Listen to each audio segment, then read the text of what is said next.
Hey everybody, this is Hartaj. I would like to now discuss with what we've started as an initiative is basically to discuss about the current affairs and to give you update related to the same. अगर मैं बात करूं recently, what has been there in the news is the H-1B visa. What would be its impact on the Indian IT sector and what would be the impact on the US company? Let's understand first of all H-1B visa होता क्या है.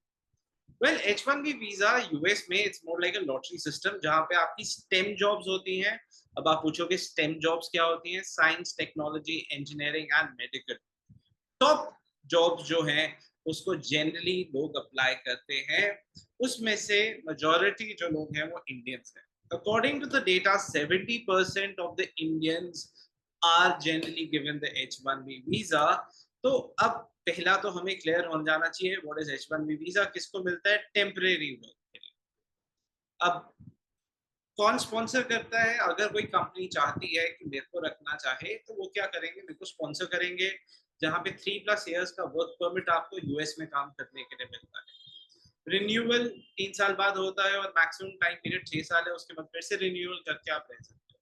Again as a said, सबसे important क्या रहेगा? ये आपका stem job से related है, हाईली कंपेटिटिव है और ये लॉटरी होता है. सपोज अगर 25,000 लोग हैं तो 25,000 को नहीं मिलेगा. It will be given to around 4 to 5,000 people. So lottery और लॉटो सिस्टम पे यहाँ पे कोई भी क्वालिफिकेशन बेस्ड नहीं रहेगा. बेसिकली सब क्वालिफाइड है, उनमें से लॉटरी बेस्ड रहता है. That's how the H1B visa works. अगर मैं फर्दर बात करूं, इंडियन डोमिनेशन रहा है. Yes, that's why majority of the impact were braced by the Indian markets. 70% workforce जो H1B वीजा के लिए अप्लाई करती है वो इंडियंस है और 70% इंडियंस को मिलता है. बट ये तो आप कहोगे बहुत पॉजिटिव है कि इंडियंस को मिलता है, but this is negative to it. Majority जो सैलरीज इंडियंस को मिलती हैं वो कम है. What is the average median salary? It's less than 1 lakh US dollars per year.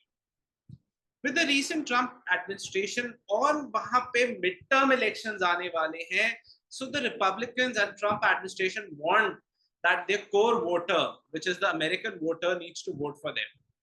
For that, they are saying that we are going to give you jobs. And how do we promise you giving you jobs? Is we guarantee कि हम H1 visa को expensive कर देंगे. Technically अब मेरे को suppose एक salary मिलती है $1 लाख की. अब कंपनी को भी $1 लाख पे करना है तो ऑटोमेटिकली कंपनी सोचेगी इतना पैसा किसी और पे खर्चने से अच्छा है मैं डोमेस्टिक मार्केट में सर्च करूं. अगर वो डोमेस्टिक मार्केट में सर्च करेगी तो ऑटोमेटिकली अमेरिकन टैलेंट को मिलेगा. That's what it is.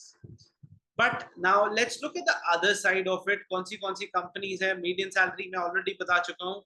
Indians की जनरली सैलरी कम है. जो टॉप पेइंग जॉब पे इंडियंस बहुत कम है. हमारे पास ऑलरेडी जो एवरेज सैलरीज है वो पैकेजेस कम है. अब अगर मैं आपको एक सिंपल सी और चीज बताऊं कि क्या था ये नोटिफिकेशन, कब लागू हुआ? 21 सितंबर को लागू हुआ. जैसी नोटिफिकेशन आया इसने कंप्लीट क्योस क्रिएट कर दिया. क्या था वो क्योस? कंपनीज ने अपने वर्कर्स को बोला वापस आओ जल्दी से, before this notification comes into place you should come back. जितने भी H1B वर्कर्स हैं उनको बोला वापस यूएस में आ जाओ. Then a clarification came because क्यों आया ये clarification? Because at the end of the day US IT markets were also going to get hit. अगर Indian markets IT markets hit होनी तो US IT markets को भी hit होना था. तो automatically clarification आया.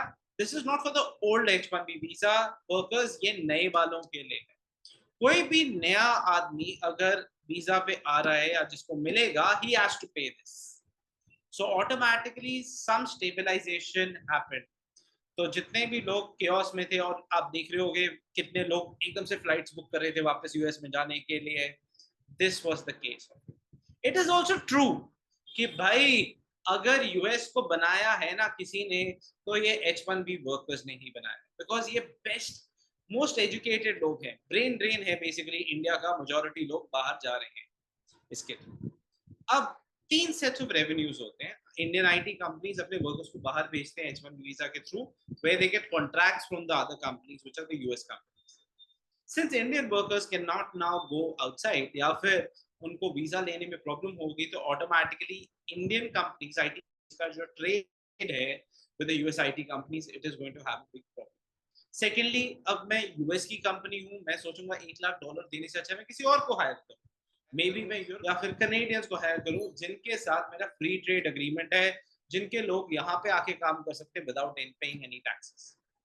तो ऑटोमेटिकली थोड़ा सा ये होगा। सेकेंड ऑफ ऑल, इंडिया के कैसे कैसे अपॉर्चुनिटी है।